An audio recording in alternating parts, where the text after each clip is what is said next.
तो संसद में डिजाइनर हंगामा, देश क्यों भरे जुर्माना, इसी पर हम बात कर रहे हैं। आलोक जी, आलोक शर्मा, शहजाद पूनावाला बीजेपी से, आलोक जी कांग्रेस पार्टी से, तौसीफ अहमद खान है मेरे साथ और हर्षवर्धन त्रिपाठी है।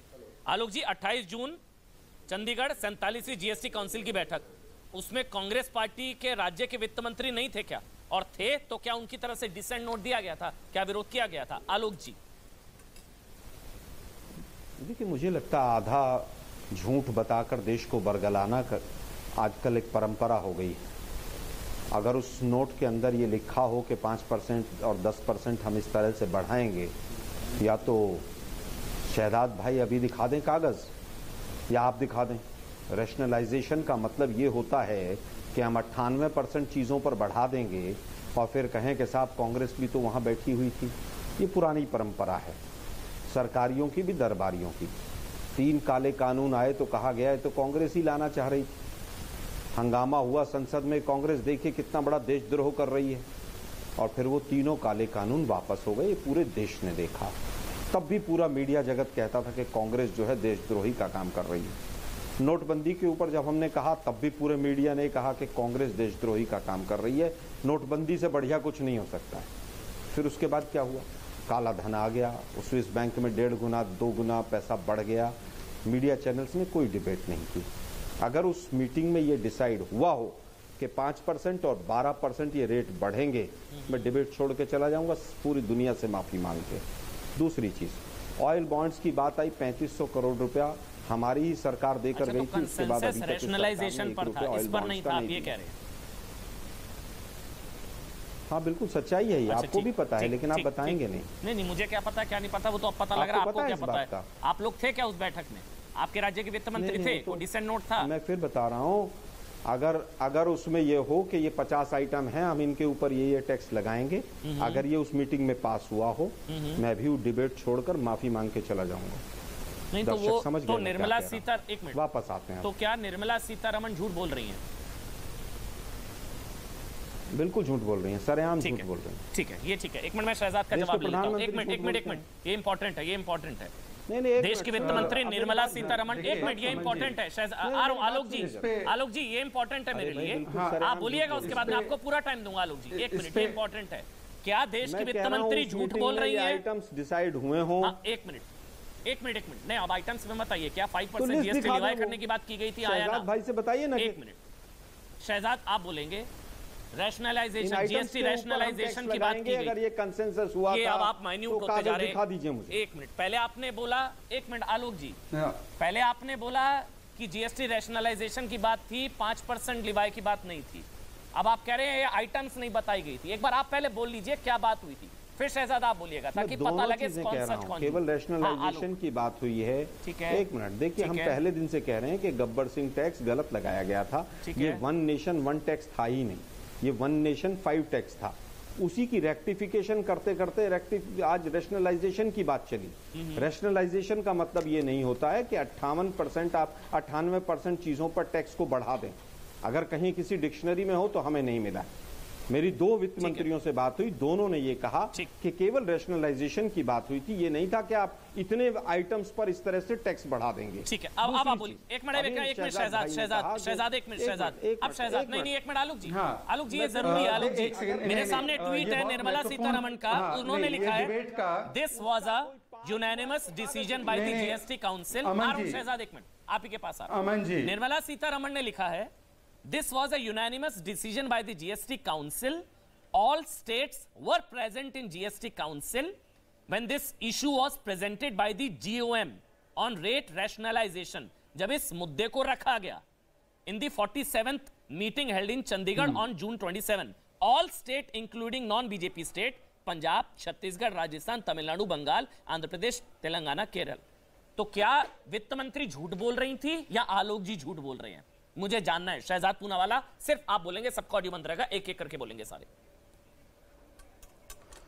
अमन जी, आपने डिबेट को एक बहुत महत्वपूर्ण पड़ाव पर लाया है, जहां पर कांग्रेस अधिकृत रूप से कह रही है कि उस मीटिंग में धोखा किया गया स्टेट फाइनेंस मिनिस्टर्स के साथ, उनकी आंखों में धूल झोंका गया, उनको बताया नहीं गया एजेंडा क्या है और उनके दस्तखत ले लिए गए, उनका वोट ले लिया गया। यह बहुत गंभीर आरोप है और इसीलिए मैं कह रहा हूं मेरी बात नहीं मानेंगे अमन जी, वो फाइनेंस मिनिस्टर का ट्वीट आपने जो पढ़ा वो भी सही है। 27 जून को ये फैसला लिया गया था और उसके बाद प्रकाशित भी हो गया था बहुत सारे मीडिया चैनल में, उसके बाद नोटिफाई भी हो गया था। मैं इनसे पूछना चाहता हूं, तब से लेकर आज तक अगर इनके साथ इतना बड़ा धोखा छल कपट हुआ, क्या उनके एक भी आज तक फाइनेंस मिनिस्टर, चीफ मिनिस्टर ने ऑन रिकॉर्ड सेंट्रल गवर्नमेंट को या पार्लियामेंट में या कहीं पर भी, आप सार्वजनिक पटल पर पीसी करने के आदी है, उन्होंने अभी तक ये बात 27 जून से लेकर अब तक अधिकृत रूप से उठाई कि देखिए हमारे साथ इतना बड़ा धोखा जीएसटी काउंसिल के नाम पर निर्मला सीतारमण जी ने किया? क्योंकि मैं उनको चाहे जितने सबूत दिखा दूं कि rate rationalisation, correction of inversion duty structure, reduction of classification related complexities, enhancement of revenue generation,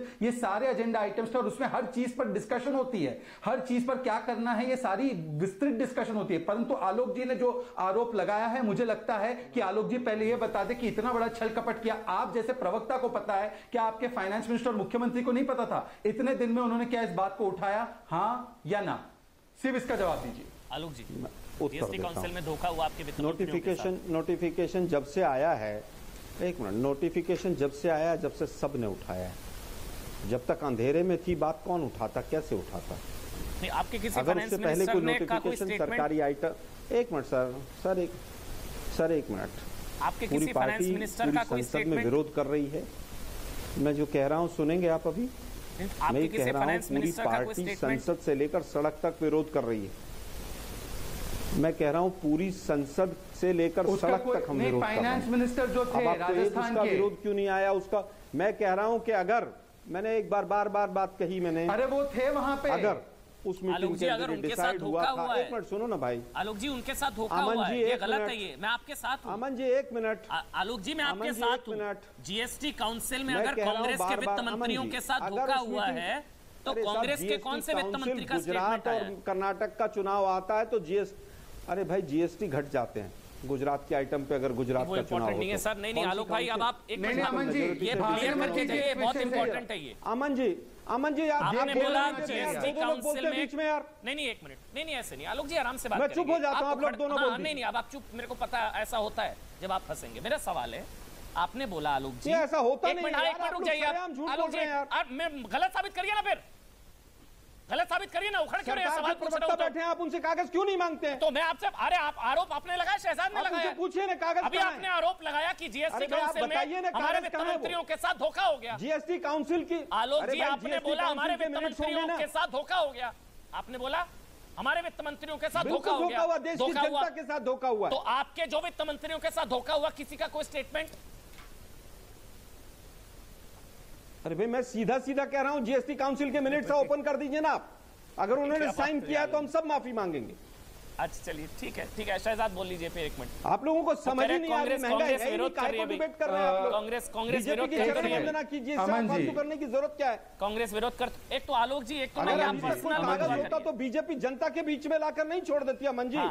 आपको इतनी मेहनत करने की जरूरत ही नहीं पड़ती। नहीं आलोक जी, मेहनत कौन कहां पर कर रहा है, किसके लिए कर रहा है, छोड़िए ना, उस पर मैं नहीं जा रहा हूं। बढ़ा है और उस पर कांग्रेस के, अरे भाई कांग्रेस के फाइनेंस मिनिस्टर्स के साइन होते तो आपको इतनी मेहनत ही नहीं करनी। तो वित्त मंत्री झूठ बोल रही है क्या? बिना कंसेंसस के फैसला, क्या जीएसटी काउंसिल में बिना कंसेंसस के फैसला हो गया? झूठ बोलती है वो अमन जी। अच्छा सरेआम झूठ बोलते हैं वित्त मंत्री, झूठ जो खाता ना भाई, जो राहुल जी कहे वही सही, आप लोगों का सही है, जहाँ खाता ना भाई जो राहुल जी कहे वही सही। देश की वित्त मंत्री झूठ बोल रही है, GST council, sir GST council अगर झूठ बोल रही है तो आपकी वित्त मंत्री का कोई स्टेटमेंट दिखा दीजिए ना मेरे को आलोक जी, जो आपको पता है वो उनको नहीं पता ना भाई। एक कागज दिखा दीजिए कि जिसमें मिनट्स में लिखा हो कि 5 और 12% बढ़ाएंगे और उस पर हमारे फाइनेंस मिनिस्टर ने मुझे लगता है कि बताइए शहजाद आप बोलिए, फिर आप शहजाद पे भाग जाएंगे, राहुल पे भाग जाएंगे। नहीं एक मिनट वो जवाब देंगे। अमन जी कितना सब मिलकर। शहजाद अमन जी, जनता मेरी बात को सुनना चाहती है, कृपया मुझे संरक्षण दीजिए। प्लीज बोलिए अमन जी। हमारे इसीलिए तो क्योंकि पकड़े जाते हैं ये लोग, इसीलिए संसद में चर्चा नहीं चाहते। अमन जी कृपया करके, अमन जी आपके मैं सबकी बात सुनता हूं, मैं नहीं करता हूं इस प्रकार से डिबेट। एक करके प्लीज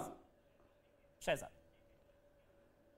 अमन जी, मैं यहां पर कागज क्या, मैं अगर इनको सीसीटीवी फुटेज भी दिखा दूं कि इनके मंत्री उस मीटिंग में थे तो ये बोलेंगे ये सब डॉक्टर है, ये अमन चोपड़ा, ये हर्षवर्धन त्रिपाठी, ये शहजाद, ये सब इसमें शामिल है। सुनिए ना प्लीज अमन जी, मैं देखो बहुत महत्वपूर्ण सरकार का विषय रखना है, या तो आपका पीसीआर मुझे समर्थन दे, मैंने बात रखी और सरकारी ये तरीका नहीं है बॉस, ये तरीका नहीं है डिबेट का। मैं माफी चाहता हूँ आपसे। अब आप घबरा रहे हैं आलोक जी, अब आप घबरा रहे हैं, ये तरीका अब आप नहीं घबरा रहे हैं तो बोलने दीजिए, या तो आप घबरा रहे हैं, आप डर रहे हैं, अब आप समझ गए आपके मुंह से क्या निकल गया है।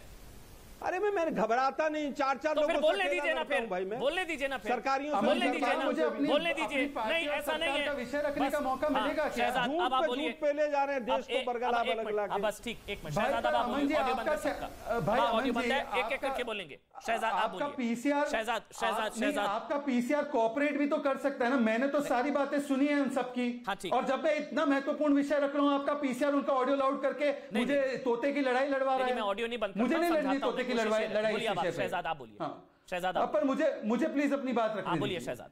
हाँ देखिए, ऑडियो बंद है सबका। मैं इनको कागज क्या, इनको मैंने इनको साक्षात प्रमाण भी दिखा दिए कि इनके मंत्री वहां थे जब ये निर्णय लिए गए, तो ये नहीं मानेंगे। इसीलिए मैं आलोक जी पर ज्यादा भरोसा करता हूं, और जब से ये निर्णय नोटिफाई हुआ है, सार्वजनिक पटल पर आया है, तब से लेकर अब तक राजस्थान के वित्त मंत्री एवं मुख्यमंत्री, या आप मांग लीजिए वेस्ट बंगाल के वित्त मंत्री, क्या उन्होंने लिखित, जो एक स्ट्रक्चर होता है हमारी संविधान का, हमारी डेमोक्रेसी का, उन्होंने क्या फाइनेंस मिनिस्टर और सेंटर को या पार्लियामेंट को लिखकर कहा है कि हमारे साथ इतना बड़ा धोखा किया गया, हमें बोला गया ये हो रहा है, परंतु साइन इस पर लिया गया, and we are taking stern legal action against this is constitutional matter. क्या किसी ने अभी तक इस पर यह आपत्ति दर्ज करवाई है? अगर की है तो शहजाद पूनावाला, भारतीय जनता पार्टी आपकी बात को मान लेगी, परंतु अगर नहीं की है तो आलोक जी, आपका यह कहना कि वित्त मंत्री ने झूठ बोला और जीएसटी काउंसिल में निर्णय नहीं लिए गए, यह आपकी तरफ से बहुत ही घोर एक बड़ा आरोप है। उसका प्रूफ आपको लाना पड़ेगा, क्योंकि अक्यूज जो अक्यूज करता है वो प्रमाण लाता है, अक्यूजेशन लगाने वाला प्रमाण देता है। हर्षवर्धन त्रिपाठी जी, जो आलोक जी कह रहे हैं, हो सकता है इनके पास जानकारी हो कि वित्त मंत्रियों के साथ धोखा हुआ। ये जीएसटी काउंसिल तो कॉन्स्टिट्यूशनल अरेंजमेंट है, सरकार फैसला नहीं लेती, जीएसटी काउंसिल लेती है, इसलिए जीओएम होता है, इसलिए वित्त मंत्री होते हैं। तो ये एलिगेशन बहुत डेंजरस है मेरे ख्याल से, कि वित्त मंत्रियों के साथ धोखा हो गया, उनको अंधेरे में रखा और उनको डिच किया गया, धोखा हो गया वित्त मंत्रियों के साथ कांग्रेस राज्यों के। अमन जी सिर्फ ये बहुत डेंजरस है, मतलब अगर ऐसा हुआ है तो दीजिएगा। हाँ बोलिए पूरा 1 मिनट लीजिए हर्षवर्धन जी। सचमुच बड़ा खतरनाक है कि जो ऑटोनोमस बॉडीज हैं, स्वायत्त संस्थाएं हैं, और जिस पर अभी तक इस तरह का कोई विवाद नहीं खड़ा हुआ। मैं आज की तारीख तक बात कर रहा हूं, अभी आपकी इस बहस के पहले तक कोई विवाद इस पर नहीं खड़ा हुआ। नहीं, लेकिन आलोक जी के पास होंगी ऐसी जानकारी, अदरवाइज वो भी ऐसे नहीं बोलते, वो बोल रहे हैं तो बात कुछ दम होगा। जब आपको याद होगा कि पेट्रोलियम प्रोडक्ट्स को लेकर हुआ, तो निर्मला सीतारमण जी ने बहुत साफ साफ कहा कि इसमें सभी राज्यों की सहमति से यह फैसला हुआ है, किसी कांग्रेस या भाजपा शासित राज्य के मुख्यमंत्री की बात नहीं है। लेकिन मैं आपको 2 सुर्खियां, हेडलाइंस पढ़कर सुनाता हूं। ये एक हेडलाइन है 1 जनवरी 2014 की, price of non subsidised LPG hiked by ₹220 to ₹1241 per cylinder.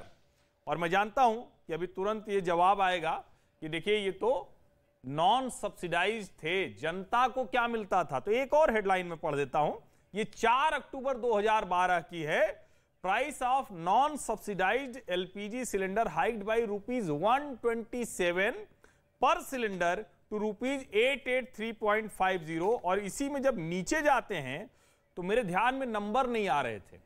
2012 में एक जो सिलेंडर मिलता था, एक उस पे 6 सिलेंडर मिलते थे कुल सब्सिडाइज्ड।